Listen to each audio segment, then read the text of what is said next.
بچے کی پیدائش کے 1.25 مہینے تک عورت کو ناپاک سمجھا جاتا ہے، اسے آرام کرایا جاتا ہے۔ اگر وہ کچن میں چلی جائے تو اس کو ناپاک تصور کرتے ہوئے کچن نہ صرف دھویا جاتا ہے بلکہ دیواروں پہ نیا کلر کروایا جاتا ہے۔ پھر 40 دن کے بعد وہ نہا کر نارمل زندگی گزارتی ہے۔ کیا حکم شرع ہوگا؟ دیکھیں، بارہا میں نے آپ کو یہ بھی سمجھایا کہ اصل میں سب سے بڑی ذمہ داری گھر کے سرپرست کی تھی کہ وہ اپنے گھر والوں کو بنیادی مسائل سکھاتا، لیکن وہ نہیں سکھاتے تو اس وجہ سے خرابی پیدا ہوتی ہے۔ یاد رکھیں کہ جو بچے کی پیدائش کے بعد بلیڈنگ ہوتی ہے اس کو نفاس کہا جاتا ہے۔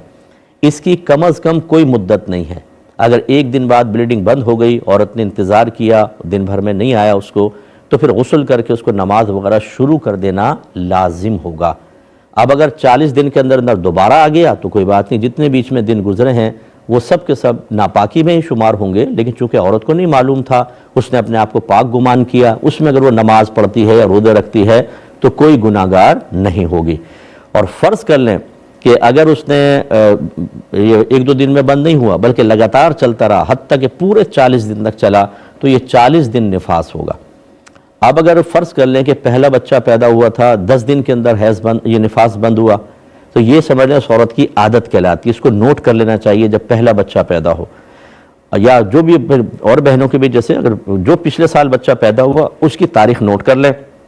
دن نوٹ کر لیں کتنے دن نفاس آیا تھا۔ اب فرض کر لیں اگلے بچے کی پیدائش پر 10 دن جیسے پچھلے بچے کی آیا، یہ 10 دن کراس کر گیا تو ہم کہیں گے عادت بدل گئی ہے شاید، لیکن وہ چلتے چلتے 40 کو کراس کر گیا۔ تو اگر عورت کی کوئی عادت پہلے سے معروف، اس کو معروف کہتے ہیں، یعنی موجود ہو، تو سمجھ لیجئے کہ 10 دن ہے نفاس ہوگا، باقی تمام دن جو ہے وہ بیماری کا خون ہوگا۔ اس کا مطلب کیا ہوا کہ 10 دن کی نمازیں تو اس کو بالکل نہیں پڑھنی کیونکہ وہ تو ناپاکی کے تھے، لیکن جب 10 دن کے بعد 40 دن کو خون کراس کر گیا تو ثابت ہو گیا کہ 10 دن صرف نفاس تھا، باقی سب بیماری کا خون تھا، لہذا ان تمام دنوں کی نماز قضا کرے گی۔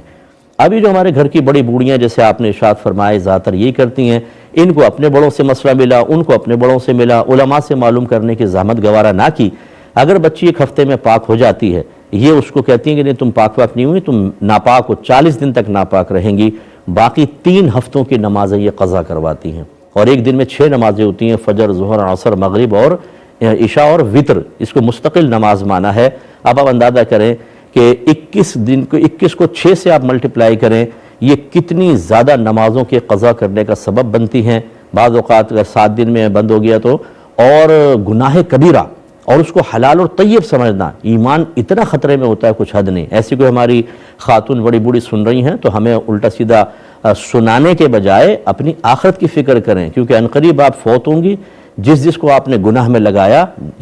اللہ تعالیٰ اور اس کے رسول کی تعلیمات کے خلاف اپنی کم علمی میں جو آپ نے علم بغاوت اٹھایا تھا، اس کا حساب تو آپ کو دینا پڑے گا۔ تو اس لیے اللہ کی بارگاہ میں توبہ کریں اور اپنے گھر سے اس بدعت کو باہر نکالیں۔ ایسی بچی کا ظاہر بالکل پاک ہوتا ہے، یہ ایسی نجاست نہیں ہے کہ چھٹ کر لگ جائے، یہ آٹا گون سکتی ہیں، کھانا بنا سکتی ہے، جہاں چلیں گی وہ پاک رہے گا جگہ۔ اس طرح جو لباس پہنا ہوا ہے اگر اس پہ بلڈ وغیرہ نہیں لگا وہ لباس بھی پاک کہلائے گا۔ تو یہ مطلب یہ کہ خرافات ہم کر رہے ہوتے ہیں۔ میں نے پہلے بھی گزارش کی تھی، آپ میری کتاب لیں، طہارت کے مسائل و احکام، بیسٹ بک ہے، آسان ہے، عام فہم ہے، یہ اپنے گھر میں رکھیں، اس میں تمام یہ مسائل موجود ہیں۔ بعض اوقات ہم سردیوں میں ایسی ٹوپی استعمال کرتے ہیں جو پورا سر ڈھک لیتی ہے، پھر کان بھی ڈھک جاتے ہیں، تو کیا یہ منہ ڈھانپنے میں ہو سکتا ہے کہ ایسی ہو کہ ناک کے یہاں پر بھی بعض اوقات آ جاتی ہے، تو کیا منہ ڈھانپنے پہ تو نہیں آئے گا؟ دیکھیں اگر تو پورا یعنی نقاب کی طرح وہ چہرے کے اوپر آ جاتی ہے تو پھر یہ ڈھاٹا باندھنے کے حکم میں آتا ہے، اور نبی کریم صلی اللہ علیہ وسلم نے اس کو منع فرمایا۔ اس لیے کوشش کریں جب آپ نماز پڑھیں تو اس کو نیچے کر کے